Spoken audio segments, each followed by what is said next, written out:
प्रभु यीशु मसीह के नाम में आपको अनुग्रह और शांति मिले।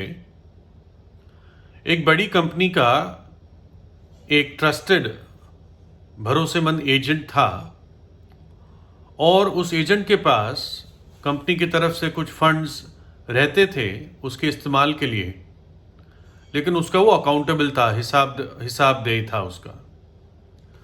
और इस एजेंट ने उस फंड्स को, उस पैसे को कुछ अपने व्यक्तिगत मामले के लिए खर्च कर दिया। ये नहीं पता ये कोई उस पर पारिवारिक इमरजेंसी आ गई थी या कोई उसकी ऐसी आदत हो गई थी जिसके कारण उसने वो पैसे खर्च कर दिए। और जब वो एक तौर से वो होश में आया, उसने एहसास किया कि ये बड़ी कंपनी अगर मुझ पर मुकदमा कर देगी मेरे लिए तो बहुत मुश्किल हो जाएगा। अगर ये मेरे से वसूली करने लगे तो कई गुना मुझे वापस देना पड़ेगा जो मेरे पास है नहीं, या मुझे जेल जाना पड़ेगा, तो मेरे परिवार का क्या होगा, है ना। तो उसने सोचा चलो अपने कलीग से पूछता हूं। तो उसने अपनी चिंता अपने कलीग जो उसके साथ और एक उसी प्रकार का एजेंट था उससे बात की, और उसी कंपनी का एजेंट था वो भी। तो उसने कहा, अरे तू चिंता मत कर, ये तो होता रहता है और इस बात को मैं कवर अप कर लूंगा, मैं ढांप दूंगा, तू चिंता मत कर, है ना, तो खुशी से घर जा।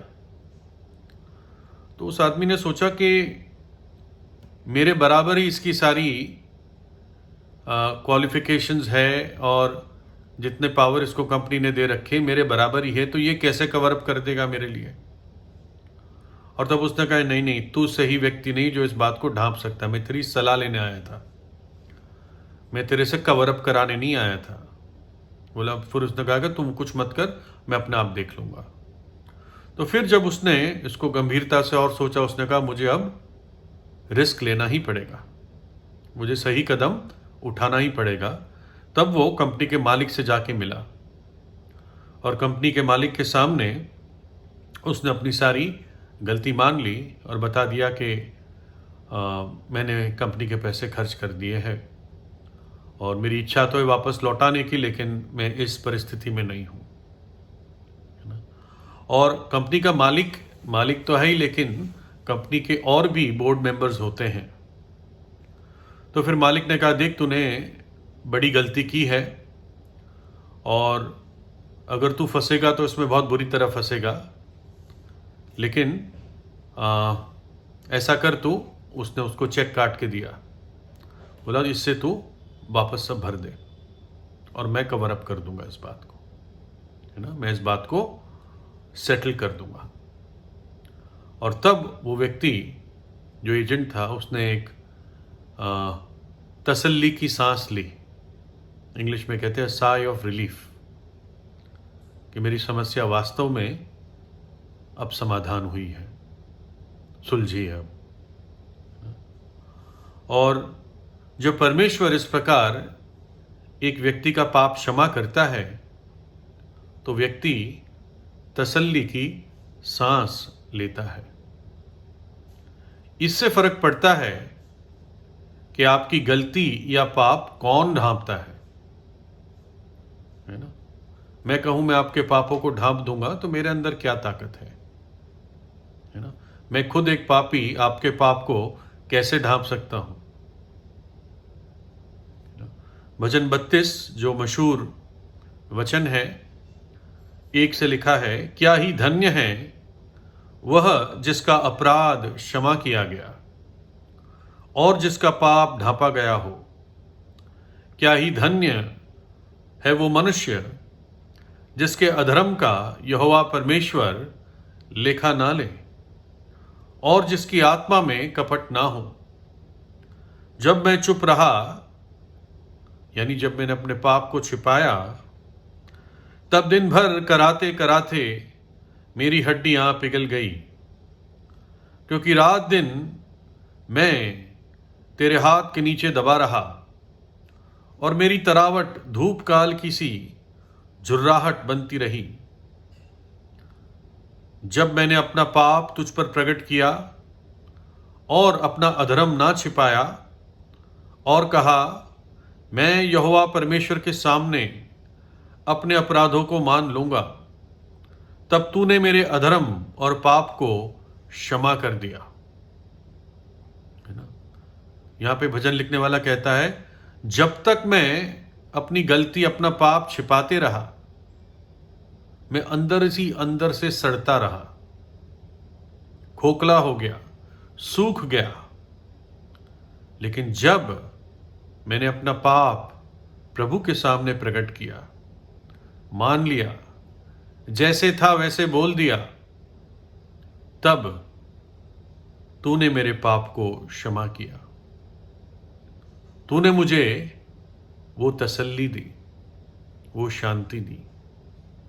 और लिखा है, धन्य है वो व्यक्ति जिसका पाप ढांपा गया हो। है ना? पाप तो ढपना आवश्यक है, लेकिन कौन ढांपता है, इससे फर्क है। जैसे मैंने बताया, कोई मनुष्य ढांपता है, आपको कोई लाभ नहीं है, धोखा है। लेकिन जब परमेश्वर खुद आपके पाप को ढांपता है, तब आपको लाभ है। नीति वचन 28 में लिखा है, 13 में, जो अपने अपराध छिपा रखता है उसका कार्य सफल नहीं होता, परंतु जो उनको यानी अपने पापों को, अपराधों को मान लेता है और छोड़ भी देता है, उस पर दया की जाएगी। लिखा है पहला पत्रस 4 में, प्रेम अनेक पापों को ढांप देता है। प्रेम अनेक पापों को ढांप देता है। और उस प्रेम को हम कलवरी के क्रूस पर देखते हैं। परमेश्वर के प्रेम को, उस परिभाषा को कलवरी के क्रूस पर देखते हैं, जहां पर प्रभु यीशु मसीह ने अपने प्रेम के खातिर, जिस प्रेम से उसने हमें प्रेम किया, उस प्रेम के खातिर अपने आप को क्रूस पर बलिदान कर दिया, बहुत बड़ी कीमत चुकाई, अपना पवित्र लहू बहा दिया। उस कंपनी के मालिक ने चेक देकर उस एजेंट के अपराध को ढांपा, कीमत चुकाई। प्रभु यीशु मसीह ने अपना संपूर्ण लहू बहाकर, अपनी जान देकर कीमत चुकाई और तब हमारे पाप को ढांपा। इसलिए जब पापी विश्वास से उसके पास आता है, प्रभु यीशु का लहू उसके पाप को ना केवल ढांप देता है, परंतु अपने लहू से उसको शुद्ध कर देता है। वो जीवित है, वो मृतकों में से तीसरे दिन जी उठा, युगानुयुग जीवित है। वो मरा हुआ ईश्वर नहीं है, वो जीवित है, युगानुयुग जीवित है। यशायाह 43:25 में लिखा है, मैं वही हूं जो अपने नाम के निमित्त तेरे अपराधों को मिटा देता हूं और तेरे पापों को स्मरण ना करूंगा। जब ढांप दिया, धो दिया, तो स्मरण भी नहीं करूंगा। यशायाह 44:22 में, मैंने तेरे अपराधों को काली घटा के समान और तेरे पापों को बादल के समान मिटा दिया है। मेरी ओर फिर लौटा, क्योंकि मैंने तुझे छुड़ा लिया है। काले बादल जैसे घेर लेते हैं, प्रभु कहता है मैंने उन बादलों को, तेरे पापों को उस प्रकार से हटा दिया है, उन काली घटाओं को हटा दिया है। मेरे पास लौट कर आ जा, मैंने तुझे तेरे पाप के बंधन से छुड़ा लिया है। प्रभु यीशु से प्रार्थना कीजिए, उसका प्रेम ही आपके बहुत से पापों को, बहुतेरे पापों को, अनगिनत पापों को ढांप देता है, क्योंकि यीशु का लहू हमें सब पापों से शुद्ध करता है। प्रभु यीशु से प्रार्थना कीजिए, वही आपको आशीष देगा।